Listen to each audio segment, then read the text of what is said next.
This is my 22nd opportunity to come out and tell you about the folks at DC Home, and I appreciate you listening. 22 episodes is not a whole lot of time to tell the stories of these people. Most I try to focus on at least once. I've spent several shows talking about Sean, I'm certain of that. But I haven't spoken much about Alicia. And that's a shame because Alicia is a true original. It's what brought her and old Herbert into colliding orbits, their sense of decency and right and wrong. Also, her money. Old Herbert did not court her, by which I mean he did not promise anything sexual, and at their age, that made him an asset. And she had plenty of money. Plenty of money for storage unit facilities, sure, but keep in mind they shared that 10 by 20 foot storage unit alone before Sherry and Sean showed up. That's 5 by 10 feet to yourself. In the age of social distancing, that's downright luxurious. Alicia's money was meant for food and drinks. These were the plans old Herbert had for them. After Sherry and Sean materialized, all of Alicia's money went towards feeding the kid. Alicia didn't fault Sean his teenager's appetite, and Sherry was grateful for that. But did she know going in just how she'd be going out? She'd been living with a fever for 2 weeks now. And she wasn't in the ICU yet, but she was already skin and bones. Shivering on a blanket laid out on a stack of cardboard boxes, I'm certain that wasn't how Alicia saw herself spending this spring. I'm not saying it wouldn't have been close, but she would have been knitting at least. Something to keep her busy, aside from all of this interminable shivering. And when she had to be isolated, she couldn't stay in the larger storage unit, so she was moved to a smaller location, where she was tended after, fussed over, by a combination of Sherry and Daisy every 5 minutes. Okay, maybe a little less. There were even times when Sean would sit outside of Alicia's small, closet-like accommodations, where Alicia reclined more than laid. She lounged, which helped her cough. Sherry and Daisy would enter her closet to clean her up. It didn't matter how many layers of plastic they employed. And when it was necessary for either of them to change her linens or wash her clothes, they called on Sean to take care of old Alicia in the interim. They didn't tell Sean that, of course. Sherry was unaware that Sean was even capable of that, until one afternoon when he offered. He offered. I repeat that because of Sean's age. At 14 now, his birthday lost to sometime in January, back when he could go and did go outside, though he could have stayed in with Sherry. But she forgot all about it, so I suppose it all worked out just fine. And yet, for a 14-year-old boy to offer to help with the care of an elderly... Oh, well, he did it for Daisy first. Over a week ago, Daisy had found herself stuck with the very difficult situation of having to convince Alicia to sit still in the dark. Further in the dark. We need more darkness. While she carried all of Alicia's bedding and clothing, and this old woman had rags from the Carter administration that she refused to let go of. Like some kind of homeless bag woman. Oh, right. Which is when Daisy called on Sean. Actually, she didn't even need to call on him. She just mentioned how sore her shoulders were one evening, as Sean sat out by the vending machines and Daisy tried to make her bed in the old garage, with the old garage smells and the old garage ventilation, letting in all of the old garage rain. The next day, Sean practically followed Daisy around, asking how he could help. And every time Daisy said, No, I'm fine. You don't need to help. No, I just enjoy your company. No, you don't need to do that. I just like having some conversation. Sean thought he had it made. At his age, this was like sex. A real cute girl talking to him. And then they got to Alicia's room. Now, everyone at DC Home knew Alicia was sick, even the deaf ones. But Daisy told Sean she didn't want him sacrificing his own safety for hers. She had the gloves, she had the mask. Granted, she'd been wearing that mask for over a week after finding it in the garbage, but you get my point. She had a mask. It was hospital garbage. Don't get the wrong idea. That was Sean's job. He got every wrong idea. And I don't want you to think that Daisy was in any way manipulating him. These were good people. They were thoughtful, good, decent.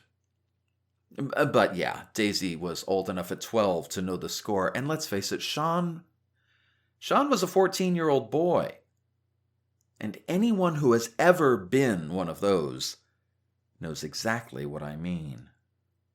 She said, I'll take care of all the dirty, disgusting washing. I'll carry that down.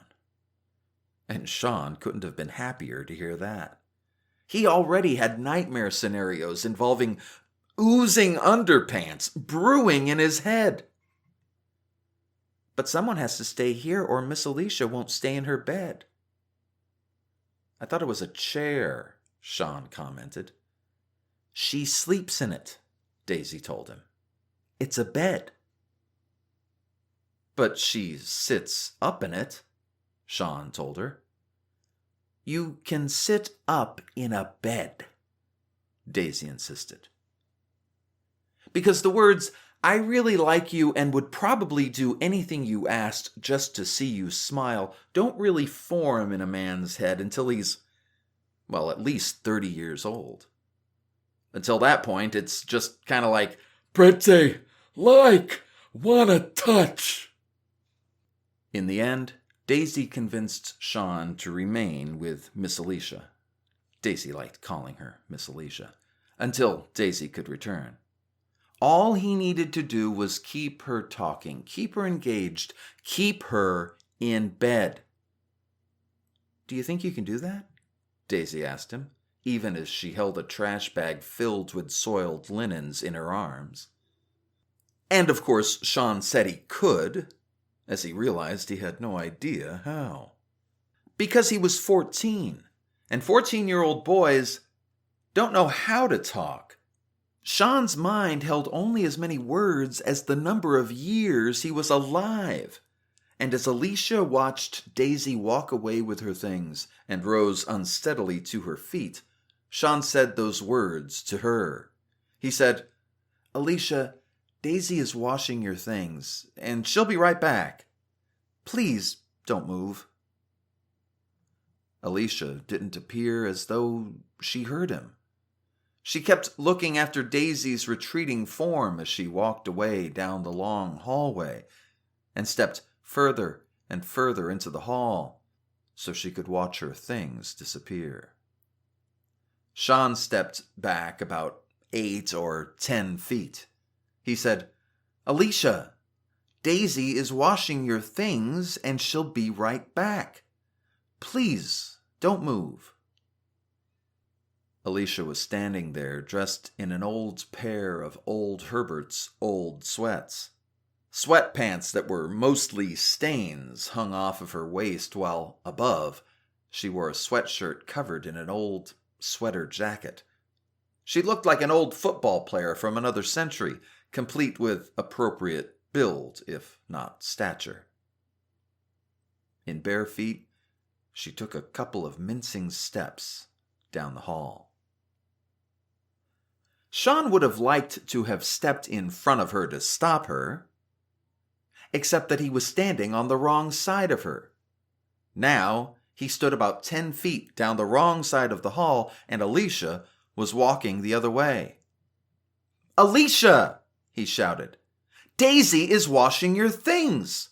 She'll be right back. Please don't move." Alicia didn't even look at him. She didn't look back at her closet. She took another step. "Alicia!" Sean shouted, stepping to within 5 feet of her, panicked that he didn't have the right magic words that would work. "Stop moving! Daisy's got your stuff! She's coming back! You're sick! Alicia! Hey!" And with that shout, Alicia turned back and looked at Sean with a solid, angry stare. She didn't say a word.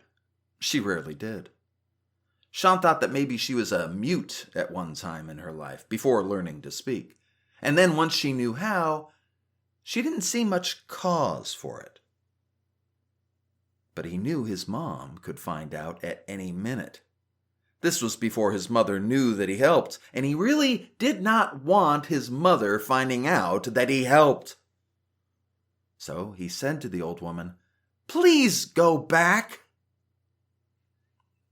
And Alicia's stare grew a little less angry, though it was still frightening enough to stick with Sean for a while. She said, "I don't wanna." And she leaned against a wall. Sean said to her, "I know. I hate being here too." "I don't hate it here," Alicia said. And you got to keep in mind that she was coughing through all of this. Her chest was on fire and her throat was broken glass. Sean didn't know why she decided to speak with him, why she leaned, why she was even still alive. He was not yet old enough to understand age, to understand the weight that the years of life put upon your shoulders, why Alicia was hunched over, what looked out through the anger in her eyes. He said, "I would. You're all alone in a closet. I'd hate that." And a curtain of silence descended, an awkward curtain they both found themselves within. But it was also a curtain of truth and of trust. This COVID has us all so defensive. Even buying toilet paper has turned into a scene from the Hunger Games. And maybe that's why this curtain was so tangible. It took both of them out of the defenses they had both been hiding behind. And their truths, Alicia's admission that she didn't hate, and Sean's of just how much he did, opened up a moment of trust. And into that moment, Alicia relaxed just a little bit. She said through her coughs, "Young man, I'm 73 years old. Do you know how old that is?" Sean hated to provide the obvious answer. Years of public school, which he remembered fondly like an old coat, had taught him never to give the wrong answer, because we live in a world where only right answers are tolerated. So he said nothing. Alicia added, "That's old enough to have seen this nation at its best, when we thought big and dreamed bigger, when we acted like a nation we hoped we could be." "When was that?" Sean asked. Alicia told him that was back in the 1950s and the 1960s. And Sean, being 14 and knowing only enough about history to get himself into trouble, and not realizing that the wrong answer can also be the wrong thing to bring up in conversation, asked, You mean during the time of segregation? Wasn't that the Vietnam War? Wasn't that when all those black people were marching and stuff? We saw a movie about it. Alicia, watching him for a long, solid minute, asked, You saw it in a movie? Yeah. You saw it in a movie? Uh-huh. And for the third time she repeated those words. You saw it in a movie? Her words hung in the air outside of her body, floating there like youth itself, mocking her. Alicia took another step down the hall. Sean put a hand on her arm and immediately drew it back. But Alicia felt his touch and turned around. Sean stood there, his hand held by the other, wondering if it was too late to chop it off like in a zombie film. He figured he could attach another hand, maybe a chainsaw like in that movie. He said, I wasn't supposed to do that. Please don't tell anybody or Sherry's going to be pissed. Alicia looked up at the metal ceiling, and Sean watched her slowly descend to the ground where she sat and coughed. After a few minutes, she muttered, This is really it, isn't it? It's all over.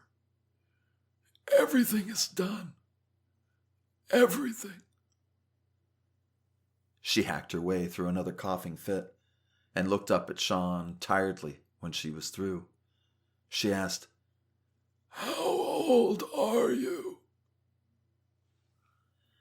Sean told her from an incredibly safe distance away. He practically had to shout. Fortunately, the acoustics were good. Alicia said, I remember being 14.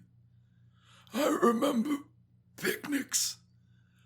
I remember family picnics. She asked, Have you ever snuck away with a girl? Away from a family picnic? You just sneak away for a kiss or a chance to hold hands. Sean looked around at the metal walls. His stomach had stopped growling as much once he had assured it over the course of many hungry days that food was going to have to wait. He thought, what does a picnic have anything to do with this? But he answered, No. She said, You really should. Life is too short not to. Sean told her, We're stuck in here, remember? Trump keeps trying to destroy the country, and it looks like he's done it this time. We can't even go out anymore, and we're not even supposed to be here.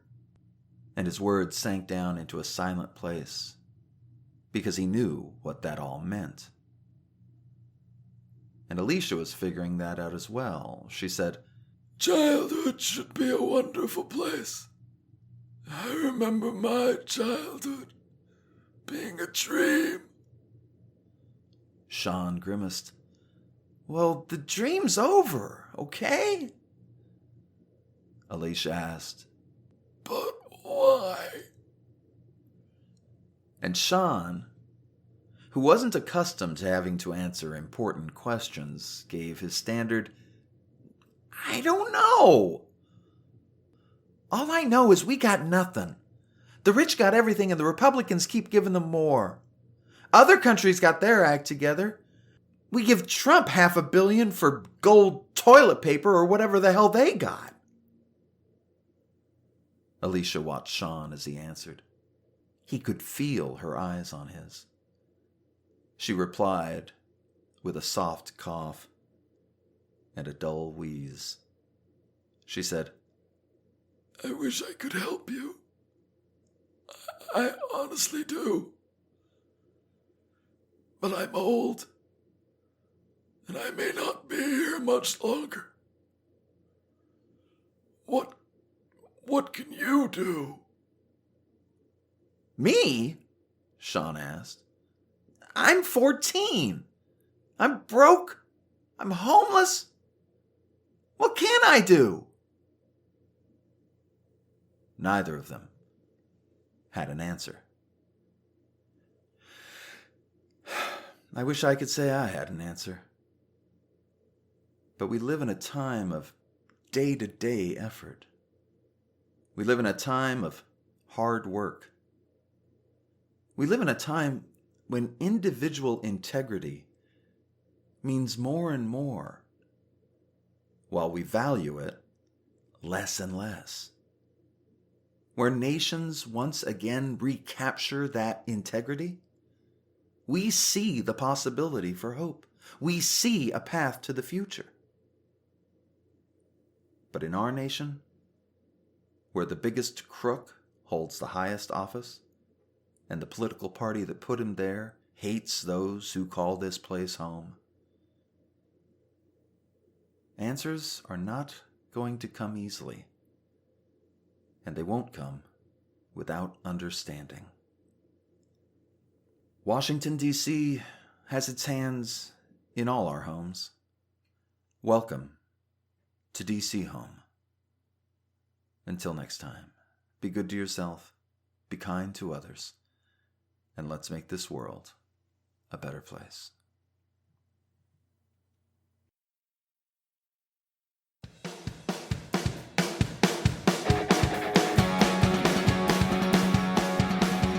This is Ken LaSalle, and I just wanted to thank you for stopping by for this episode of DC Home. For more information about myself and the work I do, I invite you to take a look at my website at kenlasalle.com. You can also find me on Amazon, Audible, iTunes, and anywhere you find ebooks, paperback books, and audiobooks online. That's also where you'd find DC Home Season 1, available in ebook and in audio. You can also find me on Facebook, Twitter, and YouTube by searching my name, Ken LaSalle. And thank you, as always, for your support.